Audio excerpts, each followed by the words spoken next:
Assalamualaikum warahmatullahi wabarakatuh. Di sini saya Anfa Putri Zakia. Kembali lagi dalam podcast Peran Pemuda dalam Kelestarian Lingkungan. Di sini saya telah bersama saudari Alia yang akan membantu menjawab semua pertanyaan-pertanyaan dalam podcast kita hari ini. Baik, Mbak Alia, apa kabar? Alhamdulillah baik. Asalnya dari mana? Dari Kota Malang. Bagaimana pendapat Mbak Alia tentang kondisi lingkungan di Kota Malang?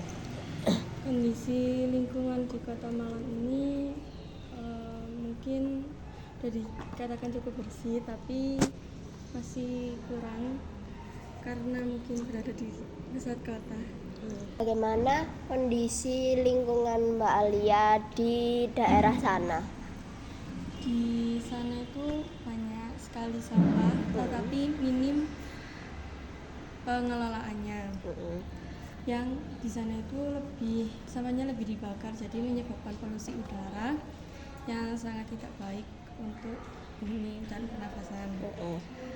Dan di sana itu masih banyak masyarakat yang masih minim kesadaran tentang menjaga kelestarian, yaitu dengan membuang sampah sembarangan di sekitar atau membuang sampah di selokan. Apakah daerah Mbak Alia sering banjir atau salurannya tersumbat? Iya, masih banyak karena minimnya kesadaran masyarakat tentang menjaga kelestarian. Pengalaman pribadi Mbak Alia dalam lingkungan sekitar apa aja, Mbak?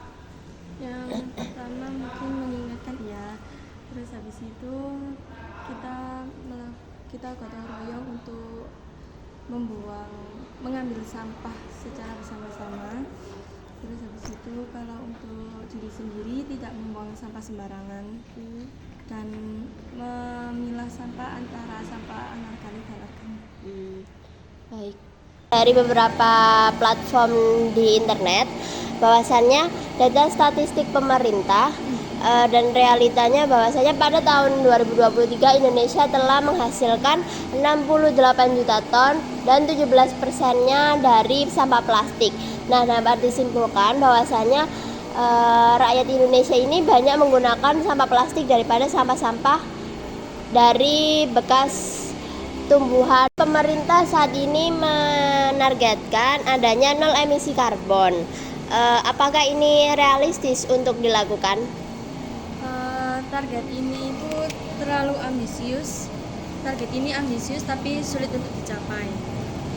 Untuk saat ini 70% energi kita itu masih berasal dari batu bara. Pemerintah juga sudah mendorong untuk menggunakan kendaraan listrik, tetapi infrastrukturnya masih belum cukup karena pengisian dayanya masih jarang untuk ditemukan. Baik. Selanjutnya, bagaimana dengan pengolahan sampah? Apa yang sudah dilakukan dalam pemerintah yang telah Mbak Alia lihat dan Mbak Alia rasakan? Kalau pemerintah saat ini tuh udah menargetkan 30% pada tahun 2025 untuk mengurangi sampah, tetapi di berbagai daerah itu masih buruk pengelolaan sampahnya. Jadi masih banyak sampah yang tercampur antara organik dan anorganik, jadi masih susah untuk didaur ulang. Sejak COVID ini banyak sekali pekerjaan seperti volunteer, freelance dalam generasi sekarang. Apakah Indonesia membutuhkan volunteer bagi generasi sekarang untuk kelestarian lingkungannya? Butuh banget, karena apalagi generasi sekarang yang mudah untuk belajar banyak hal, jadi banyak peluang yang dapat menjadikan Indonesia ini maju dalam pengelolaan sampah tersebut. Bagaimana pendapat Mbak Alia tentang negara-negara yang bersih dari sampah seperti Swedia dan Indonesia? Indonesia bisa seperti itu? Bisa.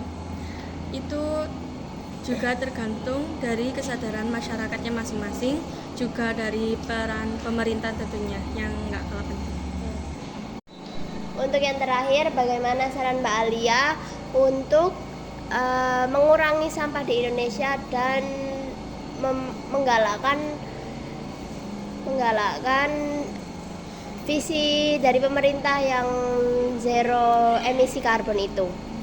Ya, yang pertama itu kesadaran diri, jadi lebih banyak edukasi untuk masyarakat agar lebih sadar tentang menjaga lingkungan. Terus yang kedua, anukan slogan-slogan tentang tidak boleh membuang sampah sembarangan. Terus lebih banyak sampah tentang membuat tempat sampah yang banyak, yang membedakan antara anorganik dan organik, mendaur ulang sampah organik dengan menimbun agar bisa menjadi pupuk, kemudian menggalakkan kegiatan tentang menjaga kelestarian lingkungan. Baik, cukup sekian ya Mbak Alia. Kesimpulan dari podcast kali ini adalah masyarakat Indonesia itu masih banyak menggunakan sampah plastik, sehingga sampah plastik itu bisa membuat lingkungan kita menjadi rusak sedikit demi sedikit, karena sampah plastik banyak mengandung zat-zat yang berbahaya untuk kesehatan diri kita. Mari kita mulai peduli lingkungan dari langkah kecil seperti mengurangi plastik sampah sekali pakai atau ikut kegiatan volunteer. Ingat, perubahan besar dimulai dari langkah kecil yang konsisten. Sekian dari kami. Wassalamualaikum warahmatullahi wabarakatuh. Oke teman-teman, terima kasih sudah menonton videonya.